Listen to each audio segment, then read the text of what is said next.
ഉറപ്പാണ് 40 പേരെ കാണിക്കണം. അതായത്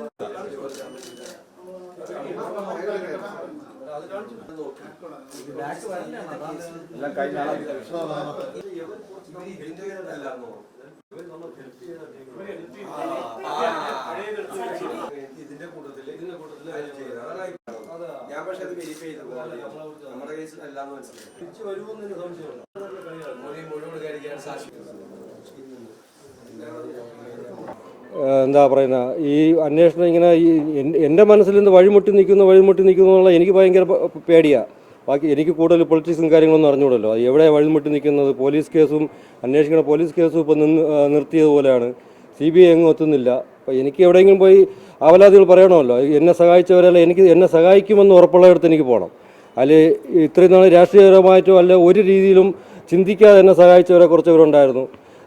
അതിലുൾപ്പെട്ടാണ് സാറിൻ്റെ ടീമുകളെല്ലാം ഈ സത്യാഗ്രഹം വരുന്നതും അതും.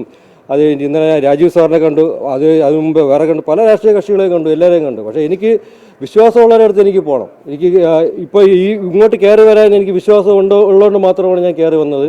എന്നെ അദ്ദേഹം സഹായിക്കുമെന്ന് എനിക്ക് ഉറപ്പുണ്ടായിരുന്നു, വന്നതുവരെ ഉറപ്പുണ്ടായിരുന്നു. ഇപ്പോൾ എനിക്ക് അതിനേക്കാളും ഉറപ്പാണ്. എനിക്ക് നല്ലൊരു കോൺഫിഡൻസ് തോന്നുന്നു ഇത് എനിക്ക് നല്ല രീതിയിൽ കൊണ്ടുപോകാൻ പറ്റുമെന്ന്. അതുകൊണ്ട് എനിക്ക് വിശ്വാസമുള്ള എല്ലായിടത്തും പോകും. കാരണം പോകാത്തവരടുത്ത് മാത്രമേ ഉള്ളൂ, ആ ഭരണപക്ഷത്തിൻ്റെ അടുത്ത് അല്ലെങ്കിൽ അവരടുത്ത് മാത്രമേ പോകുള്ളൂ. ഞാൻ രാഷ്ട്രീയം പറയണില്ല, എന്നാലും ഞാൻ പറയുകയാണ്, അവരടുത്താണ് നമുക്ക് ശരിക്കും പോവേണ്ടത്, അവരോട് നമുക്ക് ചോദിക്കേണ്ടത്, നീതി ചോദിക്കേണ്ടത്.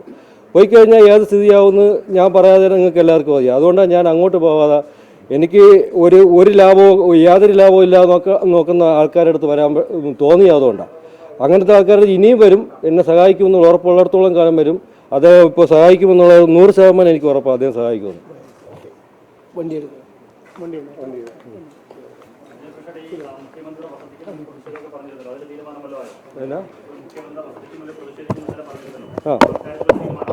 ഇല്ല അതിൽ മാറ്റം വന്നിട്ടില്ല. അതിൽ തീരുമാനം തന്നെ ഇരിക്കുന്നു. അതിൽ മാറ്റമൊന്നും വരുത്തിയിട്ടില്ല. ഇപ്പോൾ ഒരു ഉറപ്പ് കിട്ടിയിട്ടുണ്ട്, അവിടെ നിന്ന് CBI അന്വേഷിക്കാൻ പെടും. അത് മാത്രമല്ല, CBI അന്വേഷണം കൊണ്ട് മാത്രമല്ല ഇതിൻ്റെ ഉറപ്പ്. ഇതിൽ ആൻറ്റി റാഗിങ് സ്ക്വാഡുകാർ കൊടുത്തിട്ടുള്ള ഒരു ലാസ്റ്റിലത്തെ റിപ്പോർട്ടുണ്ട്. അതിൽ കുറച്ച് പെൺകുട്ടികളുണ്ട്, ബാക്കിയുള്ള ആൾക്കാരുണ്ട്. ഇവരൊന്നും പിടിച്ചിട്ടില്ല. വ്യക്തമായിട്ട് അവർ കൊടുത്തിട്ടുള്ള വിവരങ്ങളാണ്. ഈ പെൺകുട്ടികൾ 3 പെൺകുട്ടികളുണ്ട്. എന്തിനെ ഇവരെങ്ങനെ മാറ്റി നിർത്തുന്നു? അല്ലെങ്കിൽ അവരെ അറസ്റ്റ് ചെയ്ത് അവരെ ക്വസ്റ്റ്യൻ ചെയ്തേ പറ്റുള്ളൂ. ഡീനിൻ്റെ കാര്യം ഡീനിനെ അത് ചെയ്തേ പറ്റുള്ളൂ. ഇതെല്ലാം ചെയ്യണം. അല്ല വെറും ഒരു CBI അന്വേഷണം വൈകുന്നു എന്ന് പറഞ്ഞിട്ടല്ല ഞാൻ പോകുന്നത്. അപ്പോൾ ഇപ്പോഴത്തെ അന്വേഷണം നിർത്തിവെച്ചിട്ടില്ലല്ലോ. ഒഫീഷ്യലായിട്ട് നിർത്തിവെച്ചിട്ടുണ്ടെങ്കിൽ ഓക്കെ, ഞാനൊന്നും മിണ്ടില്ല. ഇവിടെ ഉടൻ തന്നെ ഈ പെൺകുട്ടികളെയും അക്ഷയ് എന്ന് പറഞ്ഞ കൂടെ നിന്ന് ചതിച്ചവരെയും പിന്നെ ഈ ഡീനിനെ എല്ലാവരെയും അറസ്റ്റ് ചെയ്യണം. ചെയ്തില്ല എന്നുണ്ടെങ്കിൽ ഞാൻ ഇന്നലെ പറഞ്ഞ മാതിരി ഉറപ്പായിട്ടും അത് ഞാൻ ആ പ്രപ്പോസലോട്ട് തന്നെ പോകും. അത് ഞാനിപ്പോൾ പറയുന്നതല്ല, ഞാൻ 2 ആഴ്ച മുമ്പേ എൻ്റെ സ്വന്തം ഇഷ്ടത്തിന് പറഞ്ഞത് അല്ല, എന്നെ ആരും പ്രേരിപ്പിക്കുന്നതല്ല, ഒന്നുമില്ല. ഞാനത് ചെയ്യും. നടന്നില്ല എന്നുണ്ടെങ്കിൽ ചെയ്യും, ഇല്ല എന്നുണ്ടെങ്കിൽ ഞാൻ മിണ്ടായിരിക്കും, ഒരു കുഴപ്പമില്ല. ഇല്ല, ഞാൻ അത്തരം കാര്യങ്ങൾ അദ്ദേഹത്തിനോട് ചർച്ച ചെയ്തിട്ടില്ല. ആ കാര്യം ചർച്ച ചെയ്യാനല്ല ഞാൻ വന്നത്. അത് എനിക്ക് ഇതിൻ്റെ അന്വേഷണം വൈകുന്നുള്ള ഒരു വ്യാകുലത ഉണ്ടായിരുന്നു. ഞാൻ അത് അദ്ദേഹത്തിനോട് പറയാൻ, അദ്ദേഹത്തിനോട് സഹായം ചോദിക്കാൻ, അല്ലെങ്കിൽ ഡൽഹിയിലോട്ടൊന്നും പ്രഷർ ചെയ്യുക എന്നുള്ള രീതിയിൽ കാണിച്ചോളൂ. അല്ല യാതൊരു സമരമാർഗത്തിനെ കുറിച്ച് അദ്ദേഹത്തിനോട് ഇതുവരെ ചർച്ച ചെയ്തിട്ടില്ല, ചർച്ച ചെയ്യയില്ല. ഇത് എൻ്റെ പേഴ്സണൽ കാര്യമാണ്. ഇല്ല, ഇതുവരെയ്ക്കും എനിക്ക് അങ്ങനെ ഒരു ആലോചന ഇല്ല. അതിൽ മുഖ്യമന്ത്രി തന്ന ഉറപ്പിലാണ് ഞാൻ അവിടെ നിന്ന് ഇറങ്ങി പോകുന്നത്. ഇപ്പോൾ ഇതുവരെയ്ക്കും ഒരു ഉണ്ടായിട്ടില്ല. എനിക്ക് ഇനിയും ഞാൻ അങ്ങോട്ട് പോകണം, ഒരിക്കലും പോവില്ല എന്ന് ഞാൻ പറയുന്നില്ല. പക്ഷെ ഇപ്പോൾ എനിക്ക് യാതൊരു ആലോചനയില്ല അങ്ങോട്ട് പോകുന്നതാണ്.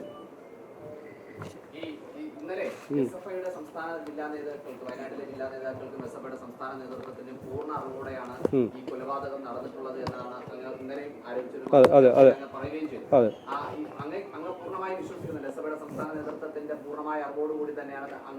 ഞാൻ അങ്ങനെ വിശ്വസിക്കുന്നു. കാര്യം എന്ന് പറഞ്ഞാൽ ഇത് 1-2 ദിവസം കൊണ്ടൊന്നല്ല നടക്കുന്നത്. ഒരാഴ്ച മുമ്പുള്ള ഒരു പത്രം നോക്കിക്കഴിഞ്ഞാൽ അറിയാം. ഒരാഴ്ച മുമ്പായില്ല, അതിന് ശേഷമുള്ള 8 മാസം കൊണ്ട് അവിടെ ക്രൂരമായി ഇവനെ പീഡിപ്പിച്ചുകൊണ്ടിരിക്കുന്നു, ഒപ്പിടിക്കുന്നു. എല്ലാവർക്കും അറിയാം ആ റിപ്പോർട്ട് വന്നത്. എനിക്കത് മുമ്പ് അറിയില്ലായിരുന്നു. അതുകൊണ്ടാണ് പറയുന്നത്, ഈ 8 മാസത്തിനിടയ്ക്ക് പല ദിവസവും SFIയുടെ ഈ പല നേതാക്കന്മാരും മുതിർന്ന നേതാക്കന്മാർ അവിടെ വിസിറ്റ് ചെയ്തിട്ടുണ്ടെന്നുള്ളതിൽ എനിക്ക് വ്യക്തമായ ഉറപ്പുണ്ട്. ആ ഉറപ്പെന്ന് പറഞ്ഞാൽ എൻ്റെ മകൻ തന്നെ പറഞ്ഞിട്ടുണ്ട്. അവിടെ ആ ചേട്ടൻ വന്നു, ആ മുതിർന്ന ചേട്ടൻ വന്നു, അവരെ യൂണിയൻ റൂമിൽ ക്യാമ്പ് ചെയ്യുന്നുണ്ട്. അപ്പോൾ നിങ്ങൾ പറയും ഇപ്പോൾ അവൻ്റെ മോൻ പോയില്ലേ ഞാൻ കള്ളം പറയാമെന്ന്. നിങ്ങൾ അങ്ങനെ പറയുകയാണെങ്കിൽ നിങ്ങൾക്ക് അന്വേഷിക്കാം, ഉറപ്പായിട്ട് അന്വേഷിക്കാം അവിടെ വന്നു പോകുന്നുണ്ടോ എന്ന്. അങ്ങനെയാണെങ്കിൽ എല്ലാ ദിവസവും എൻ്റെ മകൻ പോയിട്ട് അവിടെ ഒപ്പിടണമെന്ന് വെറുതെ പോയി ഒപ്പിടുകയല്ല ചെയ്യുന്നത്. നിങ്ങൾ അന്വേഷിച്ച് നോക്കൂ.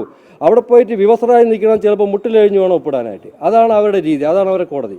അങ്ങനെ ചെയ്യുമ്പോൾ ആ സമയത്ത് എല്ലാ ദിവസവും നടക്കുന്ന സമയത്ത് ഈ ഒരു ദിവസം പോലും SFIയുടെ മുതിർന്ന നേതാവ് അവിടെ ഇല്ലെന്ന് പറയുന്നത് വിശ്വസിക്കാൻ പറ്റില്ല. കാരണം എല്ലാ മാസവും 2-3 ദിവസവും അവിടെ ക്യാമ്പ് ചെയ്യുന്നുണ്ട്. രാത്രി ഡേയും നൈറ്റും ഇദ്ദേഹം അവിടെ ക്യാമ്പ് ചെയ്യുന്നുണ്ട്. അത് ഉറപ്പുള്ള കാര്യമാണ്. എന്ത് വേണമെങ്കിലും അന്വേഷിക്കാം, ഞാനത് വെറുതെ പറയണമല്ല. അപ്പോൾ കുറഞ്ഞ പക്ഷം ഒരു 2-3 മാസമെങ്കിലും അല്ലെങ്കിൽ ഒരു 10-30 ദിവസമെങ്കിലും അദ്ദേഹത്തിൻ്റെ മുമ്പ് വെച്ചിട്ടാണ് ഇവരെ കൊണ്ട് ഒപ്പിടിയിക്കുന്നതും വിവസ്ത്രനാക്കുന്നതും ഉറപ്പാണ്. അവസാനം അവനെ തീർക്കാൻ പ്ലാൻ ഇട്ടതും ഇവരെ കൂടെ ചേർന്നിട്ടുള്ളതാണ്. ഇല്ലാന്നുണ്ടെങ്കിൽ അന്നേ ഇവൻ പറയണമായിരുന്നു കുഴപ്പമില്ല വിട്ടോന്ന്. അപ്പോൾ ഈ 3 ദിവസം നടക്കണ ഈ പരിപാടി അവർക്ക് അറിയില്ല എന്ന് പറയുന്നത് ഒരിക്കലും അത് പറയാൻ പറ്റില്ല. അതിനാൽ അവിടെയുള്ള മുതിർന്ന നേതാക്കൾ, അതായത് കോളേജിലെ മുതിർന്ന നേതാക്കളാണ് ചെയ്തിരിക്കുന്നത്. SFIയുടെ സംസ്ഥാന സെക്രട്ടറി, SFIയുടെ ആ കോളേജിലെ unit secretary, president, joint secretary, അങ്ങനെയുള്ള മുതിർന്നവർ ചെയ്യുമ്പോൾ സംസ്ഥാന നേതൃത്വത്തിൽ അവരുടെ വലിയ നേതാവിനെ അറിഞ്ഞില്ല എന്ന് പറഞ്ഞത് വളരെ അത് കൊച്ചുകുട്ടികൾക്ക് പോലും വിശ്വസിക്കാൻ പറ്റില്ല. കാരണം എന്നാൽ ഒരു 8 മാസം കൊണ്ട് നടക്കുന്ന ക്രൂരത, ഇവർ അറിവോടുകൂടി നടക്കുന്ന ക്രൂരതയാണ് 8 മാസം പോലെ. അപ്പോൾ അവർക്ക് അന്നേ സ്റ്റോപ്പ് ചെയ്തതിന് അത്രയ്ക്ക് ആദർശം ഉണ്ടെങ്കിൽ അന്നേ സ്റ്റോപ്പ് ചെയ്യണമായിരുന്നു. ആ മുതിർന്ന നേതാവിടെ വിട്ട് സ്റ്റോപ്പ് ചെയ്യണമായിരുന്നു.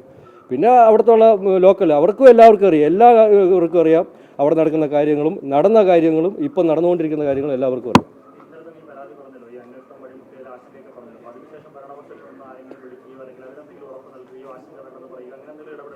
ഇല്ല, ഇതുവരെയ്ക്കും ആരും വിളിച്ചിട്ടുമില്ല, എന്നോട് ചോദിച്ചിട്ടുമില്ല, ഒന്നുമില്ല. ഭരണപക്ഷത്ത് അങ്ങനെയാണെങ്കിൽ നമ്മളെപ്പോഴും എന്തെങ്കിലും ഒരു ആവശ്യം ഉണ്ടെങ്കിൽ നമ്മൾ നേരെ പോകുന്നത് ഭരണപക്ഷത്താണല്ലോ പെട്ടെന്ന് പോകുന്നത്. നമ്മളെ വീട്ടിലൊരു ആവശ്യമുണ്ട്, അല്ലെങ്കിൽ നമുക്ക് ജോലി അത് പറയാൻ പറ്റില്ല, വേറെ എന്തെങ്കിലും ആവശ്യമുണ്ട്, അല്ലെങ്കിൽ നമുക്ക് വീട്ടിന് പ്രശ്നം, അല്ലെങ്കിൽ ഒരു അടിപിടി പ്രശ്നമായിക്കോട്ടെ, എന്തോ പ്രശ്നമായിക്കോട്ടെ, നമ്മൾ ആദ്യം പോകുന്നത് എവിടെയാണ്?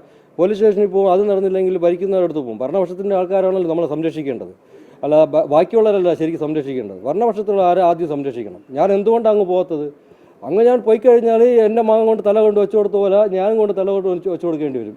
അപ്പോൾ ചിലപ്പോൾ ഞാനും അങ്ങ് തീരും, അല്ലെങ്കിൽ എന്നെ തീർക്കും. എനിക്കതറിയാം. ഞാൻ വേറെ ആരോപിക്കുന്നതല്ല, ഏതായിരുന്നാലും. അതുകൊണ്ടാണ് അത് എൻ്റെ കൂടെ നിൽക്കാൻ പറ്റും, അല്ലെങ്കിൽ എന്നെ സഹായിക്കാൻ പറ്റുമെന്നുള്ള ആൾക്കാർ അത് എവിടെയാണെങ്കിലും ഞാൻ പോകും. ഇവിടെ നിന്നല്ല, ഞാൻ പലയിടത്തും പോയിട്ടുണ്ട്. അതിപ്പം രാഷ്ട്രീയമൊന്നോ മതമൊന്നോ ഒന്നുമില്ല. ചിലപ്പോൾ ഏതെങ്കിലും മതസംഘടന കിട്ടുമെന്നുണ്ടെങ്കിൽ ഞാൻ അവിടെയും പോകും. കാര്യം എന്നെ സഹായിക്കാനായിട്ട് മാനസികമായിട്ട് തയ്യാറുള്ള എവിടെയും പോകും. ഇപ്പോൾ നല്ലൊരു മനസ്സ് ഞാൻ അങ്ങനെ കുറേ മനസ്സുകൾ കണ്ടു. അങ്ങനെയുള്ള വീടുകളിലാണ് ഞാൻ ഇപ്പം പോകുന്നത്. അല്ല ഇതിൽ യാതൊരു രാഷ്ട്രീയ ചായ്വോ ഒന്നും ഞാൻ കാണുന്നില്ല, ഇങ്ങോട്ടും കാണുന്നില്ല. ഇതുവരെയ്ക്കും ഇങ്ങോട്ടും ആരും ആ രീതിയിലുള്ള ആ രീതിയിൽ അപ്രോച്ച് ചെയ്തിട്ടില്ല ഇതുവരെയ്ക്കും.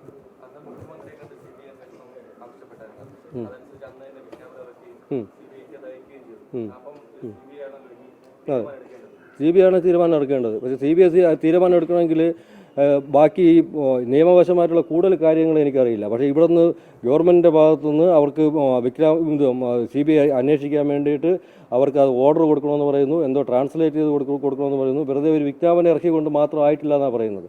ഇതൊക്കെ എനിക്ക് ഇപ്പോഴേ അറിയാമെന്നുള്ളൂ, എനിക്ക് പൊളിറ്റിക്സ് കൂടുതൽ അറിയില്ല. അതൊന്നും ഇന്നലെ വരെ സർക്കാരിൻ്റെ ഭാഗത്തുനിന്നും ഉണ്ടായിട്ടില്ല. അവർ ലേറ്റാവുന്നു എന്നാണ് പറയുന്നത്, ലേറ്റാക്കുന്നതായിരിക്കും. പക്ഷേ ഇന്നലെ വരെയല്ല, ശനിയാഴ്ച വരെ ആയിട്ടില്ല എന്ന് അത് നമ്മളെ ഒരു സംഘടന ഉണ്ട്, നമ്മുടെ ഒരു സാമുദായിക സംഘടന ഉണ്ട്. അവരെ അന്വേഷിച്ചപ്പോൾ വ്യക്തമായിട്ട് അറിഞ്ഞത്, അല്ല എന്നോടാരും വിളിച്ച് പറഞ്ഞതല്ല. ആ ട്രാൻസ്ലേറ്റ് ചെയ്യാൻ വേണ്ടി വെച്ചേക്കുന്നു. ട്രാൻസ്ലേറ്റ് ചെയ്ത് കഴിഞ്ഞാൽ ഡൽഹിയിലോട്ട് അയച്ചു കഴിഞ്ഞാൽ അവർക്ക് ഓർഡർ കൊടുക്കുമെന്നുള്ളത്. CBIക്ക് ഇൻഫർമേഷൻ കിട്ടിയിട്ടുള്ളത് മാത്രമേ ഉള്ളൂ. പക്ഷേ ഇത് CBI ഇതൊരു ഏറ്റെടുത്തായിട്ട് കഴിഞ്ഞ ഈ 2-3 ദിവസം മുമ്പ് വരെ ഏറ്റെടുത്തായിട്ട് യാതൊരു അറിവുമില്ല. CBI ഏറ്റെടുത്തിട്ടില്ല ശരിക്കും ഒഫീഷ്യലായിട്ട്. അതെ, ഇതുവരെയ്ക്കും ഞാൻ പറഞ്ഞു പറ്റിച്ചു എന്ന് പറയില്ല. പക്ഷേ ഞാൻ ചതിക്കപ്പെട്ടോ എന്ന് എനിക്ക് ഡൗട്ടുണ്ട്. കാര്യം എന്ന് വെച്ചാൽ അന്ന് ഇത്രയും പീക്ക് ടൈമിലായിട്ട് നടന്നുകൊണ്ടിരിക്കുമ്പോഴേ കക്ഷി രാഷ്ട്രീയം ഒന്നുമില്ലാതെ എല്ലാവരും പ്രശ്നങ്ങൾ ഉണ്ടാക്കുന്നു, മതം നോക്കാതെ എല്ലാവരും കാണുന്നു, അമ്മമാരെല്ലാവരും വലിയ രീതിയിൽ മീഡിയ കാര്യം എല്ലാവരും ആക്രമിച്ചുകൊണ്ടിരിക്കുന്ന സമയത്ത് അതിന് പെട്ടെന്നൊരു തടയിടേണ്ടത് മുഖ്യമന്ത്രിക്ക് ആവശ്യമായിരുന്നു. എനിക്കതൊന്നും അറിയില്ലായിരുന്നു. ഞാൻ മണ്ടനായിപ്പോയി. എൻ്റെ വായും എൻ്റെ കുടുംബത്തിൻ്റെ വായും അങ്ങ് അടച്ചു വെച്ചു. ഞാനും മര്യാദയ്ക്കിരുന്നു. ആ ശരി, കുഴപ്പമില്ല, നടക്കും. അപ്പോൾ ആ ഒരാഴ്ച അവർക്ക് മതിയായിരുന്നു. ഞാൻ മിണ്ടാതിരുന്ന ഒരാഴ്ച അവർ മാക്സിമം ചെയ്യേണ്ടതെല്ലാം ചെയ്തു. തെളിവ് നശിപ്പിക്കേണ്ട നശിപ്പിച്ചു, എല്ലാം ചെയ്യും. എല്ലാവരും വാ മൂടിക്കെട്ടി. അതാണ് ചെയ്യേണ്ടത്. അവർക്ക് ആവശ്യം എന്ന് പറഞ്ഞാൽ എല്ലാവരും വാ മൂടിക്കെട്ടണം. ഞാനും എല്ലാവരോടും പറഞ്ഞു ഇനി പ്രശ്നം ഉണ്ടാക്കണ്ട. എന്നൊക്കെ അറിയാമെന്നുള്ള എല്ലാവരോടും ഇനി വേണ്ട, CBI അന്വേഷണം വിട്ടല്ലോ, ഇനി പ്രശ്നം വേണ്ട. നമ്മൾ ആവശ്യം CBI അന്വേഷണമായിരുന്നു. അന്വേഷണമായിരുന്നു എന്ന് പറഞ്ഞപ്പോൾ എനിക്ക് ഞാൻ പറഞ്ഞല്ലോ, പൊളിറ്റിക്സ് കൂടുതൽ അറിഞ്ഞുകൂടാത്തതുകൊണ്ട് ഞാൻ വിചാരിച്ചു ഞാൻ അങ്ങ് ജയിച്ചു, അല്ലെങ്കിൽ എനിക്ക് നീതി അങ്ങ് കിട്ടിക്കഴിഞ്ഞു എന്ന്. അതിനുശേഷം മനസ്സിലായത് ഇത് കിട്ടി, എങ്ങനെ നീതി കിട്ടി. എല്ലാവരും വാ അടപ്പിക്കാൻ വേണ്ടി ആദ്യം ചെയ്തു. പ്രത്യേകിച്ച് ഇലക്ഷൻ കൂടെ വരികയാണ്, അത് അത്യാവശ്യമാണ് എല്ലാവരെയും വാ മൂടിക്കെട്ടാനായിട്ട്. ഇലക്ഷനോട് എനിക്ക് വലിയ താല്പര്യമില്ല, ഞാൻ പാർട്ടിയിലോട്ട് പറയുന്നില്ല. എന്നാലും പറയാം, ഈ സമയത്ത് കുടുംബത്തിൻ്റെ വാ അടച്ച് കെട്ടേണ്ടത് വളരെ അത്യാവശ്യമായിരുന്നു. അതവർ അതിൽ വിജയിച്ചു. എനിക്കതിൽ അവരെ ശരിക്കും പറഞ്ഞാൽ അഭിനന്ദിക്കുക തന്നെ വേണം. ആ കാര്യത്തിൽ അവരങ്ങ് വിജയിച്ചു.